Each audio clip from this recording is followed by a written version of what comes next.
Halo, kembali lagi di Movie Review bersama saya, Ricky, Dia, dan Amalia Salabi.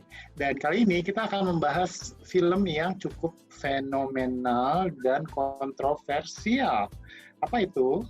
Filmnya Rocco. Dan sebenarnya sih, Rocco itu siapa sih? Rocco itu adalah kalau kita nonton film porno berjudul Tarzan X, pasti semuanya nih hampir semua orang tahu deh apa itu film Tarzan X.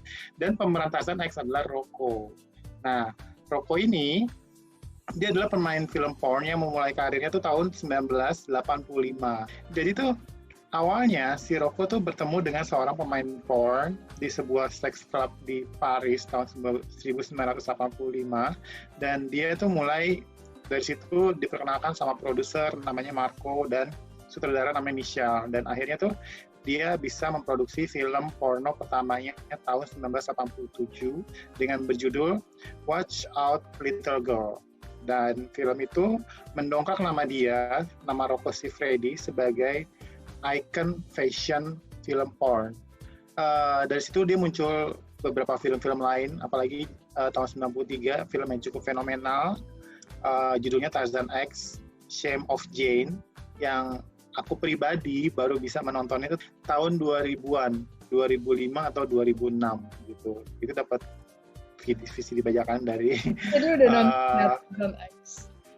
Udah ya. Dari Glodok waktu itu diem pertama kali nonton film porn yang pertama kali aku nonton tuh Tarzan X ya. Tapi aku belum ngeh gitu sosok di dokumenter itu, karena di dokumenter itu kan si Rocco udah usia hampir menginjak 50 tahun ya gitu. Dan Rocco Siffredi itu dia akhirnya menikah dengan lawan mainnya, si Rosa Tassi, atau dulu lebih dikenal dengan Rosa Calasio ya, yang menjadi lawan main dari film Tarzan X itu. Dan dia dari situ menikah terus punya 2 anak gitu. Dan si Rocco ini cukup kontroversial ya. Kontroversialnya dalam arti pemain porn yang bisa eksis sebagai model, yang bisa eksis sebagai bintang film, yang bisa eksis sebagai bintang iklan juga, dipakai untuk icon sebuah produk iklan, produk snack, produk lainnya, dan menginspirasi sebuah band untuk menjadi sebuah lagu. Dengan judul Rocco. Iya, produk snack. Dan itu menurut aku sih unik banget ya. Dan Rocco tuh sempat beberapa kali memutuskan untuk retire. Jadi dia 2004 dia memutuskan retire karena alasan anaknya sudah mau mulai tumbuh kembang nih, takut anaknya dibully dan lain sebagainya. Akhirnya dia hanya sebagai produser film atau sebagai director dari film-film porn gitu. Dan Rocco juga sempat membuat channel atau website dengan nama dirinya sendiri, roccosiffredi.com, kayak gitu. Dan sekarang ini walaupun usianya sudah 50-an, aku ngintip-ngintip nih ya di channel Pornhub, si Rocco itu sudah peringkatnya turun ya, sudah peringkat 124, tapi di balik itu dia sudah di Pornhub itu ada 982 video produksi dia sendiri, dan penontonnya sudah 214 juta orang. Wow, luar biasa. Benar. 900-an video. 982 video. Wow. Banyak banget gitu loh. Apalagi belum video-video yang untuk channel eksklusifnya ya, yang premium ya. Kita belum bisa lihat. Tapi yang bisa dilihat secara publik tuh udah 900-an gitu. Dan di dokumenter ini, kita balik ke dokumenter, ini menceritakan bagaimana Rocco mulai ada tekanan batin akan dirinya, bagaimana dia menjalani karirnya sebagai produser, director, pemain film, porno, dan konflik dengan keluarganya gitu.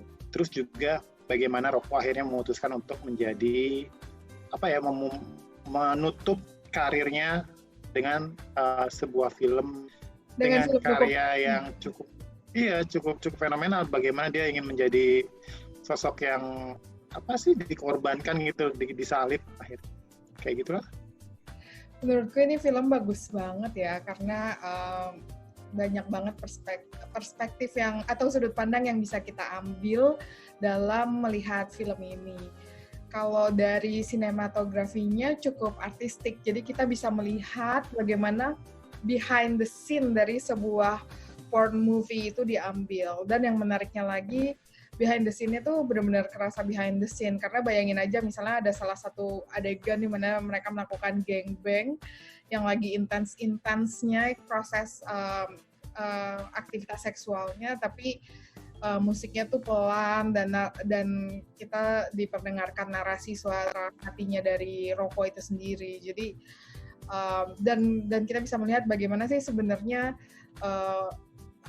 produksi film porn itu sendiri, baik dari masa sebelum produksi, ketika produksi, setelah produksinya. Jadi bahwa mereka ini sebetulnya nyata loh, ada orang-orang nyata yang memang profesinya sebagai artis atau bintang porno, dan bagaimana juga mereka akhirnya bisa pensiun gitu dengan tenang di masa tuanya dan melepaskan itu semua. Ini kan yang coba diperlihatkan dari film Rocco ini kan, bahwa memang ada banyak kisah-kisah pilu di mana mereka ketika di masa tuanya terinfeksi penyakit infeksi seksual dan penyakit-penyakit lainnya. Tapi kalau di dalam film ini dikasih lihat juga kalau nggak semuanya itu sad ending, ada juga yang happy ending kayak Rocco ini. Kalau Mel gimana Mel melihat film ini? Ya, aku sih cukup banyak dapat perspektif baru ya soal bagaimana sih sebuah film porn itu diproduksi gitu. Karena selama ini kan aku dengarnya dari teman-teman, kalau mereka terutama temanku yang namanya Nadia, dia juga cukup mengkritik bahwa film porn itu tuh lebih sangat maskulin gitu, tidak ada si perempuan ini sebetulnya merasakan apa sih ketika dia harus terjun di dalam industri film itu. Nah, tetapi kalau aku sendiri di film itu menunjukkan ada sisi humanis dari orang-orang yang mengambil profesi sebagai aktris atau aktor porn. Terus yang aku suka juga adalah film ini bisa membawa bagaimana kehidupan personal dari seorang Rocco dari relasinya dia dengan istrinya, relasi dia dengan anak-anaknya gitu. Bahkan aku juga sempat nangis juga saat Rocco menanyakan pendapat anak-anaknya terhadap profesi dia gitu. Itu sih, Mbak. Aku tuh nonton film Rocco ya. Di awal tuh udah cukup kejang-kejang gitu loh. Karena emang tampilan dari scene awal itu udah shower, ngambil angle Rocco naked dari bawah gitu dengan belalai yang menjulang. itu menurutku udah by the way tolong dikasih ini ya nanti 18 banget sih disclaimer. Oh iya.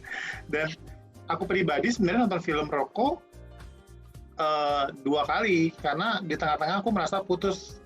Aku harus berhenti karena aku nggak kuat, karena film ini tuh terlalu menunjukkan sisi Rocco yang ingin menampilkan sebuah tayangan porn yang ingin hardcore gitu loh. Ya nggak sih, terlalu mendominasi perempuan kayak gitu. Jadi di situ aku memutuskan untuk cut dulu, aku memutuskan untuk break dulu, dan setelah seminggu kemudian aku baru lanjut nonton film Rocco. Kalau aku ngelihatnya juga dari awal scene itu sangat intens ya. Jadi itu kan adegan BDSM di awal di mana artisnya ditanya mau jadi submisif atau yang menerima pasrah atau yang dominan, kan yang jadi subjeknya. Anggap aja ini misalnya subjek dan objek, submisif itu objek, yang dominannya itu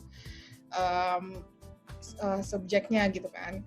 Dan ya bagiku banyak hal-hal yang cukup triggering gitu ya di sini, karena kalau misalnya kita nggak into BDSM by the way adalah bondage, domination, sadomasochism, kalau nggak salah ya.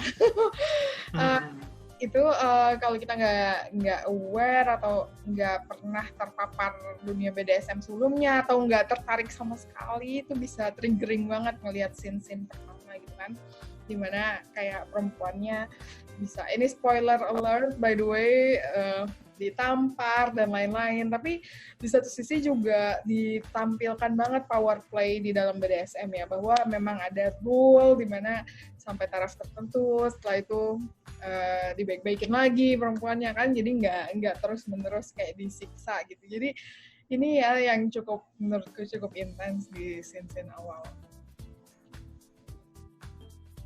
Dan Rocco tuh terkenal dengan seks anal ya. Iya, kalau nggak salah di pertama kali dia melakukan scene porn itu juga dengan anal sex. Nah, yang menarik kan tadi kita bisa ngelihat dari berbagai macam perspektif nih. Menarik kalau kita bahas dari perspektif feminisme, bahwa sebetulnya di dalam aliran feminisme sendiri itu ada dua macam gelombang, ada dua macam pro dan kontra ya. Ada yang kontra banget sama pornografi karena dianggap pornografi itu sangat-sangat maskulin, kemudian mengeksploitasi perempuan. Siapa yang paling diuntungkan dari industri pornografi misalnya adalah laki-laki. Kemudian dianggap industri ini sangat represif, misoginis, membenci perempuan, intoleran, dan lain sebagainya. Salah satu tokohnya itu Andrea Dawkins di tahun 1976. Dia mengorganisir demonstrasi menentang film snuff di New York. Tapi di sisi lain, menariknya juga ada kubu yang memilih sex positivity di dalam feminisme itu sendiri. Dimulai dari tahun 1979, ada jurnalis yang namanya Alan Willis yang mengkritisi feminis anti-porn, karena dianggapnya feminis anti-porn ini tuh menegakkan otoritarianisme moral, kemudian puritanisme, kemudian dianggap juga menghalangi freedom of speech atau kebebasan berekspresi dan berpendapat. Dan pada akhirnya sih sampai sekarang lebih dominan yang sex positivity ini. Bahkan ada beberapa bagian dari porn industry yang merupakan feminist porn atau yang produseri oleh perempuan, kemudian memikirkan bagaimana sebenarnya perempuan itu enjoying this kind of thing ya, enjoying sexuality, aktivitas seksual, fantasi perempuan seperti apa. Kalau memang dibilang pornografi itu didominasi oleh laki-laki, sebenarnya imajinasi perempuan seperti apa, itu yang dicoba ditampilkan lewat gerakan pornografi baru misalnya. Iya, dan sebenarnya kalau kita nonton serial Netflix yang lainnya itu juga ada ya, tayangan yang khusus membahas tentang sutradara seks feminis, porn feminism gitu, di mana di cerita itu ada seorang sutradara yang memproduksi, dia sama ibunya juga memproduksi beberapa film porn yang juga diputar dalam beberapa pemutaran festival film porn, dan di mana satu adegannya tuh ada kayak adegan di zaman masih perang gitu, terus perempuannya mendominasi laki-laki, kemudian ada adegan-adegan yang lebih romantis gitu, jadi nggak cuma langsung tiba-tiba ketemuan perempuannya dicium terus perempuannya didominasi gitu, tapi ada interaksi antara laki-laki dan perempuan itu sendiri, bagaimana mereka berhubungan seks gitu. Pokoknya kalau aku lihat di film itu romantis banget sih, dan aku cukup menikmati sebenarnya. Bagian mana yang romantis, Ki? Bagian apa nih film yang aku kuat, yang satu lagi? Yang dua-duanya boleh deh dibahas. Yang kalau Rocco aku nggak melihat sisi romantis ya, karena emang Rocco terlalu mendominasi gitu, bagaimana ingin seperti kayak menghancurkan perempuan, walaupun ada concern ya, tapi aku ngerasa kayak nggak nyaman aja gitu ngelihat Rocco. Mungkin kalau dari sisi maskulinitasnya itu ada ketertarikan kalau udah pribadi ya, itu ini Rocco maco banget gitu sebagai laki-laki gitu, gila powerful banget gitu, bagaimana dia memuaskan sosok perempuan itu atau membuat perempuan itu menjadi kayak gitu sih. Tapi kalau di film yang satu lagi yang feminisme tuh aku ngerasa kayak ada equal gitu loh, bagaimana mereka sama-sama menikmati gitu. Oke. Kalau dari Amel ngelihatnya sendiri gimana, Mel? Kalau dari sisi feminisme tentang pornografi atau tentang film ini? Aku lihat sudut pandang feminismenya tuh ketika siapa Kelly ya namanya ya Mbak? Ya ketika Kelly dan ada 2 orang perempuan lagi yang dia bikin film juga bareng rokok di ending terakhir itu. Nah di situ kan si perempuan kalau nggak salah Kelly namanya, dia bilang kalau banyak yang bilang kalau apa yang gue lakukan ini tuh karena gue terpaksa gitu, karena gue butuh uang dan segala macam. Padahal gue melakukan ini tuh karena gue memang membutuhkan itu loh gitu. Jadi dia merasa memang dia punya kebutuhan untuk bisa melampiaskan hasrat dia di dalam industri porn itu, dan dia merasa kalau dengan dia melakukan itu tuh justru mengekspresikan apa yang jadi kebutuhan dia itu, Mbak. Terus dan aku juga ngerasa kalau di beberapa scene sebetulnya perempuan itu sudah diajak diajak untuk membuat kesepakatan, seperti misalnya Roko bertanya, kamu suka nggak kalau saya melakukan ini gitu. Itu kan maksudnya berarti sebetulnya ruang untuk kesepakatan itu sudah dibangun ya, dan si perempuan ini juga sudah diajak untuk sama-sama membangun skenario itu maunya seperti apa gitu. Ya, aku sepakat sih, dan memang yang tadi disebut bahwa ada konsen, meskipun buat orang yang nggak suka atau nggak terbiasa pasti triggering banget gitu ya, atau nggak nyaman banget menurutnya. Tapi memang penting ada konsen ini di awal, dan memang sebuah pembebasan juga buat perempuan atas seksualitasnya sendiri. Kalau Kelly ini kan di dunia nyatanya sehari-hari dia kan cukup dominan ya. Tapi ketika dalam relasi seksual atau fantasi seksualnya dia mau mewujudkan feminitas dirinya dia itu dengan jadi yang submisif gitu ya, jadi yang ditamparin, diludahin, itu semua tuh jadi sebuah fantasi dan kenikmatan sendiri buat Kelly. Dan ini yang mungkin yang jadi protesnya feminis sex positivism, bahwa perempuan juga punya hayalannya sendiri akan hal-hal aktivitas seksual yang membawa kenikmatan sendiri buat dirinya, dan masing-masing orang berbeda gitu kan. Dan itu yang coba ditawarkan oleh industri pornografi ini sih menurutku. Tapi kalau misalnya kita melihat tayangan-tayangan dokumenter lainnya kayak When Porns End, itu ada 3 serial. Kemudian yang Hot Girls Wanted itu ada 2 season.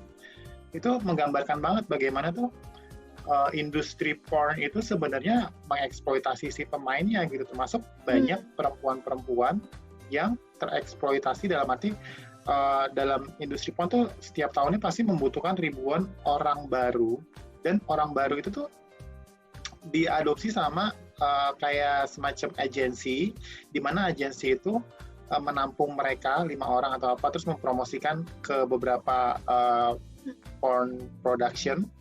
Dan mereka tuh sebenarnya ya anak-anak baru itu cuma bertahan mungkin nggak nyampe setahun gitu, paling cuma dibutuhkan 2 atau 3 kali dia main gitu dengan bayaran yang minim.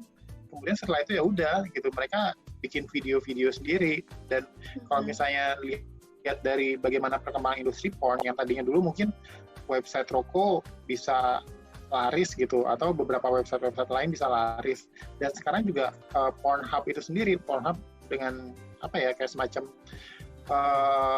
website yang cukup terkenal lah ya, cukup nomor 1 lah ya di dunia, itu mulai terancam karena beberapa pemainnya sendiri tuh mulai bikin channel, kayak bikin blog sendiri melalui OnlyFans gitu, di mana mereka udah bisa langsung dapat bayaran tanpa harus dibajak sama Pornhub dan sebagainya gitu. Jadi dia langsung gitu loh, melalui Twitter mereka mempromosikan teasernya, kemudian melinkkan ke channelnya mereka sendiri di OnlyFans itu.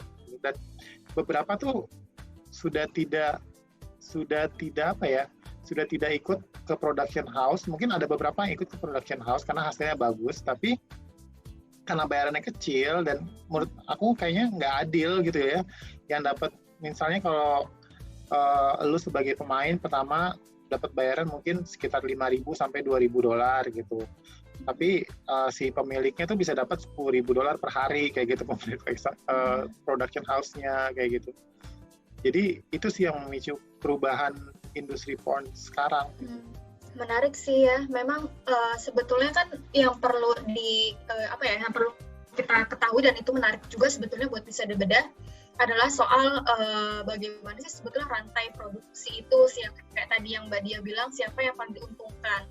Kalau misalnya kita melihat Rocco dan juga beberapa aktris yang dimunculkan di film dokumenter ini, kan kita melihat bahwa Rocco itu sebetulnya dia punya punya kekhawatiran, punya frustasi yang kadang tidak bisa diungkapkan gitu. Ini kan mungkin kita bisa bertanya apakah ini problem khas yang dialami oleh pekerja di industri itu gitu. Sementara jadi pekerjanya itu dia harus mengorbankan dirinya untuk bisa dia mungkin juga ada motif ekonomi yang harus dibedah juga.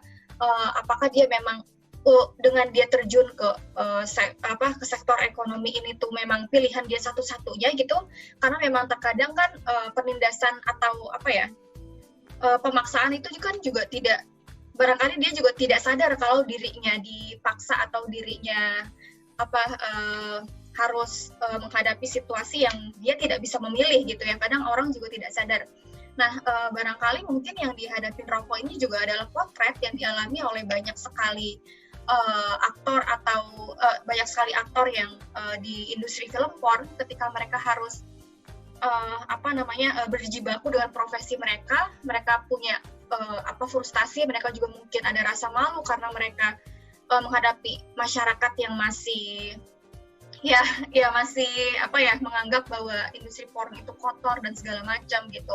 Sementara di satu sisi orang-orang yang sebetulnya memegang yang menentukan rantai produksi industri film porn juga, dan mereka yang punya modal gitu, mereka yang membayar aktor-aktornya, mereka yang punya cerita, punya pokoknya yang pemilik modal dari industri ini gitulah, mereka masih mendapatkan nobility, terus mereka yang tidak harus berhadapan dengan kehidupan dengan cemoohan masyarakat segala macam begitu. Jadi menempatkan si aktor ini juga perlu menempatkan aktor ini tidak hanya semata-mata soal normativitas, tetapi juga posisi dia di dalam industri film porn itu sendiri yang barangkali juga banyak banyak orang-orang yang tidak punya pilihan. Kayak gitu sih kalau menurut aku ya. Ya, aku nggak menafikan itu sih. Tapi di satu sisi ada demand, ada supply. Jadi nggak mungkin ada supply porn movie segitu besarnya kalau nggak ada kebutuhan dari manusia itu sendiri ya. Maksudnya secara global ini kan kayak ada kebutuhan primal atau fetish-fetish tertentu yang coba ditutupi atau disampaikan dari porn ini kan. Cuman yang sebenarnya aku sayangkan adalah karena banyak banget di dunia ini, termasuk di Indonesia, negara-negara yang nggak punya kurikulum sex education, nggak punya sama sekali pendidikan seksual. Jadi mayoritas manusianya gitu ya, nggak perempuan nggak laki-laki itu punya referensi aktivitas seksual itu dari porn, sedangkan itu bukan sebuah hal yang nyata gitu kan. Itu semua setting, kita bisa lihat dari film ini sendiri, behind the scene-nya, bagaimana ekspresi wajahnya harus dikeluarkan sedemikian rupa, bagaimana pose-posenya harus dibuat sedemikian rupa biar menarik, angle kamera dan lain-lain. Itu semua adalah produksi industri gitu kan. Jadi bukan sesuatu yang nyata, tapi bayangkan ketika seorang anak melihat hal tersebut, kemudian berpikir bahwa, hubungan seksual itu seperti itu, harus dengan gaya seperti ini, durasi sekian lama, baru bisa dianggap sebuah aktivitas yang oke, gitu kan. Itu itu bisa jadi penyakit sendiri gitu kan. Dan ini yang nggak disadari kenapa sebenarnya sex education itu penting banget gitu kan. Selain untuk ningkatin awareness, membuat masyarakat jadi lebih protektif, bisa menghargai dirinya sendiri, bisa bertanggung jawab atas tindakannya, tapi juga tahu sebenarnya apa yang sebetulnya yang nyata, atau yang cuma rekayasa dan cuma untuk hiburan aja. Itu sih yang jadi concern aku. Jadi itu sebenarnya seks itu adalah dasar dari kehidupan manusia, tapi mereka punya level-level kenyamanan sendiri ya. Dan kita jangan menyamakan level kita dengan standar yang dibuat oleh industri atau production house dari porn itu sendiri gitu. Dan jadi menarik banget bahwa di review film berikutnya kita akan ngebahas tentang sex education. Oh, itu film kesukaanku banget, itu serial yang sangat-sangat sensasional dan mencerahkan bagi anak-anak muda, remaja Indonesia. Yes, yang sangat stay tune ya kalau gitu sama rekaman sama review film kita berikutnya. Tapi menurut kamu film Roko tuh rate-nya berapa kalau kamu kasih nilai? Oh iya. Dari berapa sampai berapa nih ratingnya? Mungkin 1 sampai 10 kali ya biar adil kayak standar umum. Menarik ya. 8. Aku 8. Aku 75 karena putus-putus sih nontonnya. Aku 8,5 kali ya, karena menurutku itu film yang cukup lengkap sih. Itu menggambarkan latar belakangnya si Roko, terus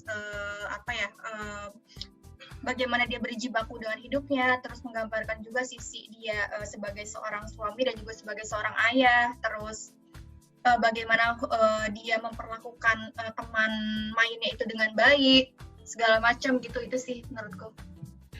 Ya benar sih, banyak banget yang bisa diambil, pelajaran yang bisa diambil dari film ini.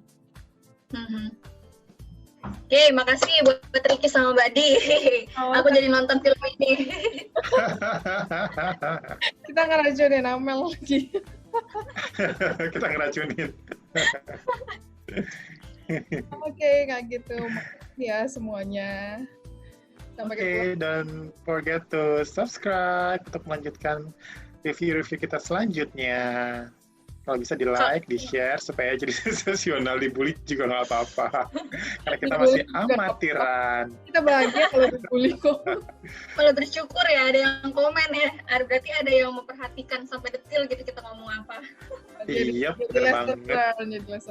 Oke, see you. Oke, dadah. See you.